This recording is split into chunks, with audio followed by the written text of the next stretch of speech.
King Biden. That's what we got to call him now, because he's the one who controls it all, controls all the money, apparently. So much for Congress.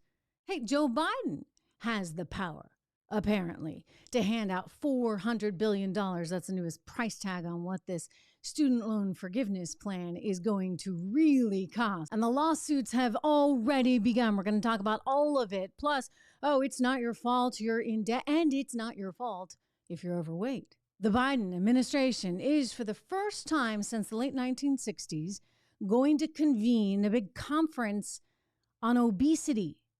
Obesity. So what do we do about it? Well, we're going to get into all the numbers and what he's doing. And finally, I just want to say hooray here for NASA. Really good news that apparently now we can take out an asteroid so we don't go the way of the dinosaurs. I'm actually personally very happy to hear that. I hope you are too. Welcome to the program. I am Trish Regan. This is the Trish Regan Show. Portions of today's program are brought to you by Legacy Precious Metals.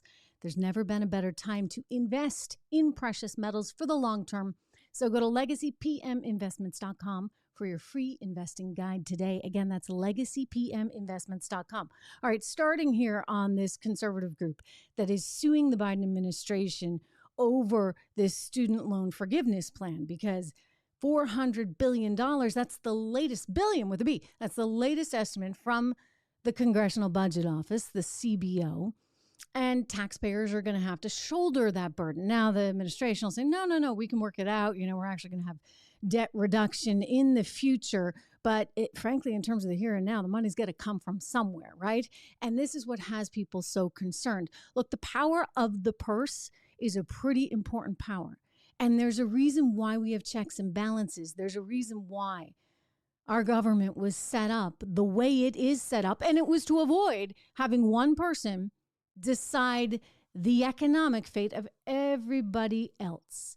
In this case, however, you have one person, the President of the United States and his education department, deciding that they're going to forgive and forget, in some cases, $20,000 in student loans. In other cases, $10,000. How do they have the ability to do that? Well, they're trying to use some emergency clauses, even though, if you listen to the president, this whole pandemic is supposed to be over, right? But the pandemic is over. If you notice, no one's wearing masks. Everybody seems to be in pretty good shape.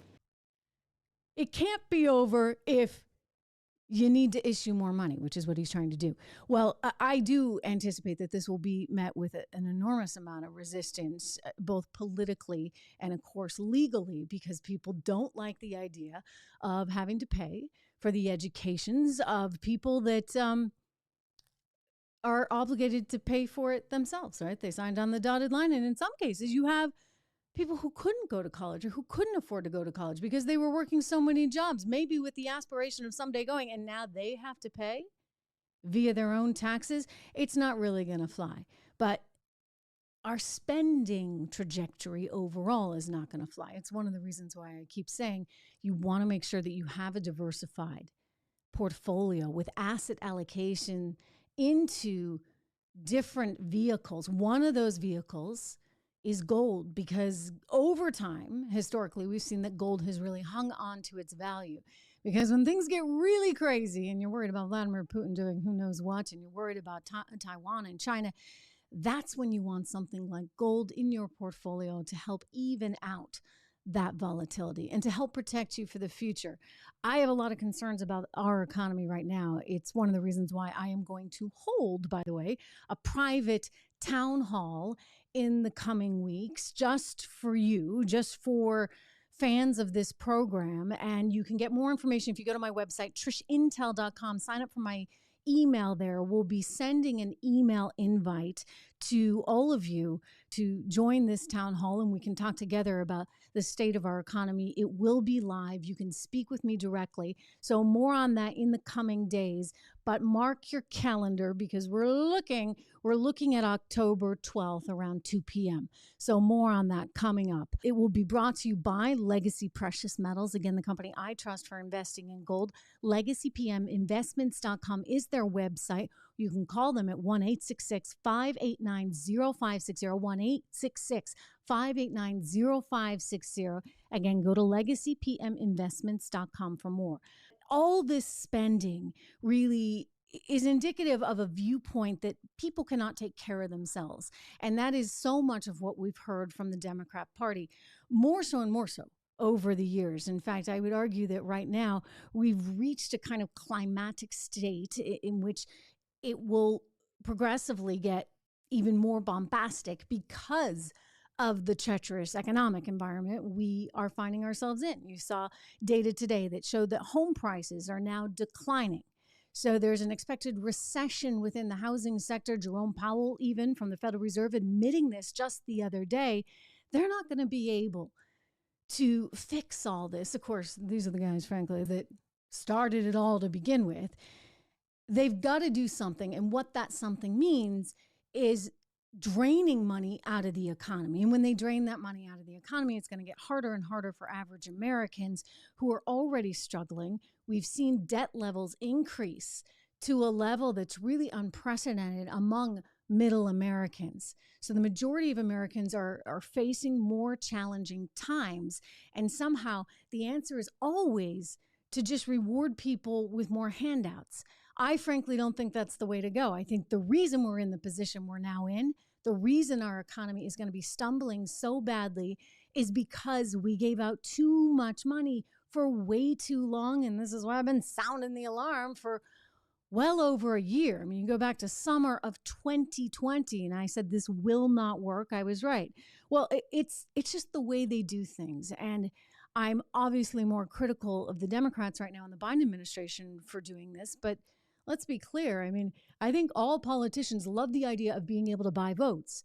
And so they're all out there wanting to buy more and more votes and never wanting the individuals to have the accountability themselves. And you have only to look now at this new effort to deal with America's massively increasing obesity rates, which is frankly a full-blown crisis right now. I mean, this is sad stuff because the U.S. obesity rate now among adults is 42.4%.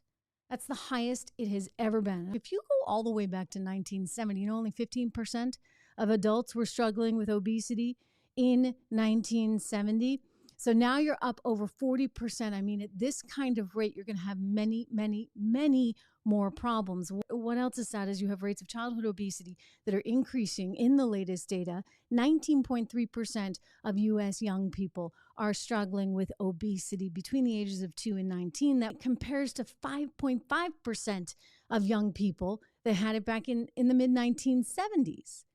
So we seem to be eating a whole lot more, and there's no accountability for any of it. If anything, it's the opposite, right? Because the models now are celebrating this. And look, don't get me wrong, people come in all shapes and sizes, and I think we need to be appreciative of everyone. But we also need to have a certain expectation that people are going to try to take care of themselves. And hopefully, I don't have a lot of faith, but hopefully the White House will be getting at some of this in this summit that they're looking to have. Again, the first one since 1969. The first one since 1969. After 69, you saw a big increase in food welfare programs, including food stamps, which we still have a plentiful amount of today, as well as women, infants, and children's program, the WIC program, food security. And yet everybody's still talking about food insecurity. So we got food insecurity plus a challenging obesity epidemic. And so if you ask me, someone's not doing something right here.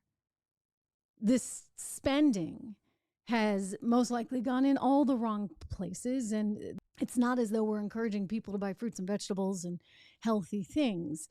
Walmart, go into any Walmart in America and you see giant sized junk everywhere. And somebody's going to be honest about it.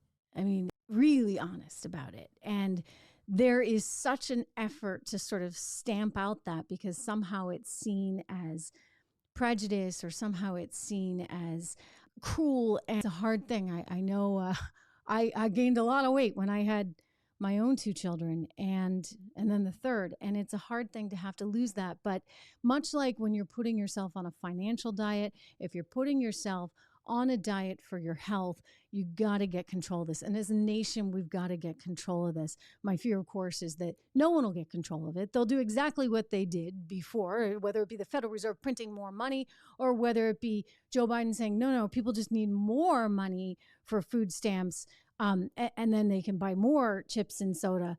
It's tough. And I think that we've got to have some real and very honest conversations. I wanted to leave you with a little bit of good news because I'm encouraged by NASA, really, really encouraged about this DART program. They were able to actually just go up into the sky, take out an asteroid and, well, not take it out, but divert its course. They diverted the course of an asteroid in the air. This is kind of valuable, important stuff. I mean, this is why we have science, right? We want to be able to protect our world. We want to be able to make sure that the Earth is safe in the future. And NASA's ability to do that, I think, is pretty darn exciting, especially given that if you've watched that movie, was it with Téa Leoni?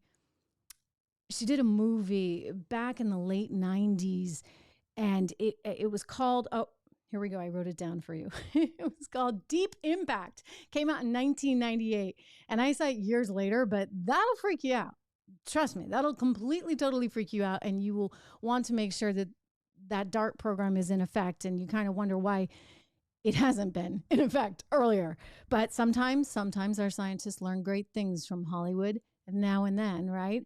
If you haven't noticed, I'm back in the studio as opposed to the library today, back here with all the bells and whistles. It's good to see you all here. If you're listening on Apple iTunes, I encourage you to go follow me over on Rumble, on my Rumble channel, or on YouTube. And if you're there on YouTube or Rumble, please go and download the full version of this. Subscribe to it on Apple iTunes. You can get the full podcast there as well as Spotify. And I'll be back with you tomorrow. We'll talk a little bit more about the direction of our economy. But I think it's quite fair to say we should all be bracing for some pretty deep impact here ourselves, because at some point you have to pay the price. You have to recognize the consequences of irresponsible policy. That's where we are right now. I'll see you tomorrow.